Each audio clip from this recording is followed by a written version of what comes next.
আমি অনেক চেষ্টার পরও মা হতে পারছি না, তাই অনেকে আমাকে অনেক আমলের পাশাপাশি তাবিজ ব্যবহার করতে বলছেন, অনেকে কটু কথাও বলেন, কিন্তু আমি খুবই সন্দিহান গুনাহের ব্যাপারে। দয়া করে সঠিক তথ্য দিয়ে সহযোগিতা করবেন।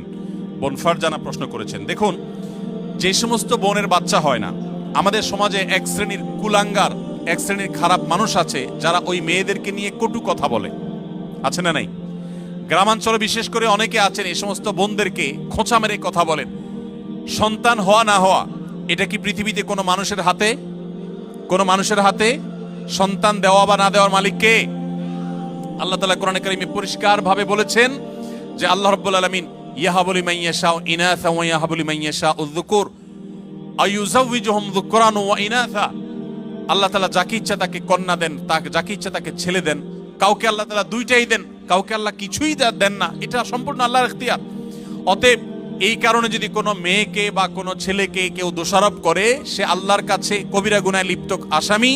যদি সে মুখে দাঁড়িয়ে থাকে, সে যদি হাজী সাহেব থাকে, সে যদি মসজিদের সভাপতি সেক্রেটারি হয়, সে যদি আলেম ইমাম সাহেব হয়, তারপরও সে আল্লাহর কাছে অপরাধী এবং ক্রিমিনাল, বিকজ সে একজন নির্দোষ মানুষকে সে দোষ দেওয়ার চেষ্টা করেছে। এজন্য খবরদার, সন্তান হয় না, সব ছেলে হয় অথবা সব মেয়ে হয়, এজন্য মেয়েদেরকে অথবা ছেলেদেরকে কাউকে কোনো দোষ দেওয়া যাবে না। এটা সম্পূর্ণ আল্লাহর ফয়সালা।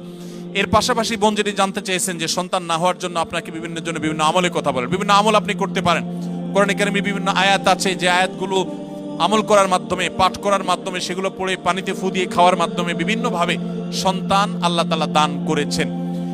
বিশেষ করে আমি আপনাকে কোরআনের আমলের কথা বলতে চাই। আপনারা জানেন আল্লাহ নবী ইব্রাহিম আলাইহিস সালাম, তাকে আল্লাহ তাআলা বার্ধক্যে সন্তান দিয়েছেন, বৃদ্ধ বয়সে সন্তান দিয়েছেন। আল্লাহর আরেক নবী জাকারিয়া আলাইহিস সালামকে আল্লাহ তাআলা বৃদ্ধ বয়সে সন্তান দিয়েছেন, যে বয়সে সন্তানের আশাই তারা ছেড়ে দিয়েছিলেন, নিরাশ হয়ে গেছেন যে এই বয়সে সন্তান হবে না। ঠিক তখন আল্লাহ তাআলা অলৌকিকভাবে সন্তান দিয়েছেন। তারা আল্লাহর কাছে সন্তান চেয়ে দোয়া করেছেন। সেই দোয়াগুলো আপনিও করতে পারেন, স্বামী স্ত্রী উভয় নিয়মিত করতে পারেন। তার ভিতরে একটা দোয়া হলো রব্বি হাবলি মিনাস সলিহিন, আল্লাহ আপনি আমাকে নেক সন্তান দান করেন। এই দোয়া বেশি বেশি পাঠ করবেন। এমনকি যাদের সন্তান আছে, আবারও সন্তান হবে সে আশা রাখেন, আপনি আল্লাহর কাছে দোয়া করবেন, রব্বি হাবলি মিনাস সলিহিন। আমার সাথে বলেন সবাই, রব্বি হাবলি মিনাস সলিহিন।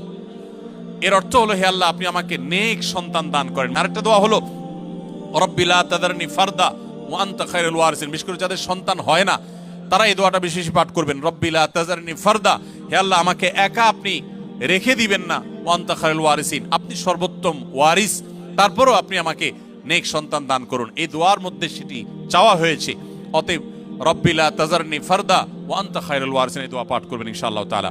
এর বাইরেও আরো বহু দোয়া আছে, রব্বি হাবলি মিন লাদুনকা যুররিয়াতান তাইয়্যিবা, রব্বি হাবলি মিন লাদুনকা যুররিয়াতান তাইয়্যিবা, আল্লাহ আপনার পক্ষ থেকে আপনি আমাকে পবিত্র এবং ভালো সন্তান দান করেন, ইন্নাকা সামিউদ দুআ, আপনি দোয়া শ্রবণকারী।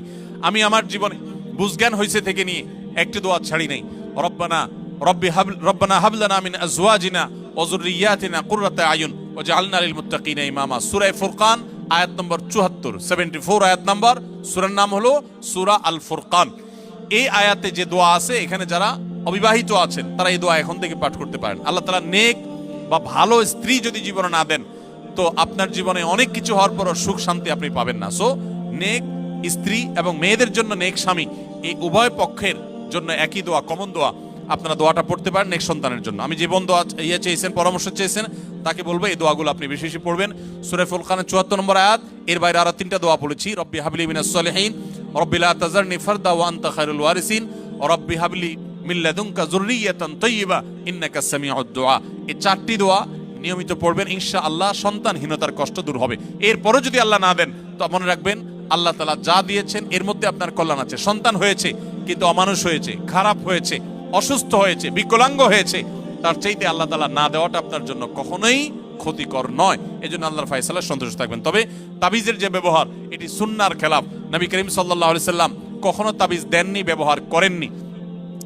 এই তাবিজের ব্যবহারে কোরআনে কারীমের আয়াত থাকলে সেটা জায়েজ কিনা জায়েজ, এটা নিয়ে ওলামাদের যে ইখতিলাফ বা মতপার্থক্য পার্থক্য আছে, এর ঊর্ধ্বে উঠে আপনি নিশ্চিতভাবে জানতে পারেন তাবিজের ব্যবহার এটা নবী সাল্লাল্লাহু আলাইহি সাল্লামের সুন্নাহ না। বিধায় কোরআন এবং সুন্নাহ বর্ণিত দোয়া, আয়াত, এগুলো পড়ে পড়ে ফু দিবেন এবং আমল করবেন ইনশাআল্লাহ তাআলা।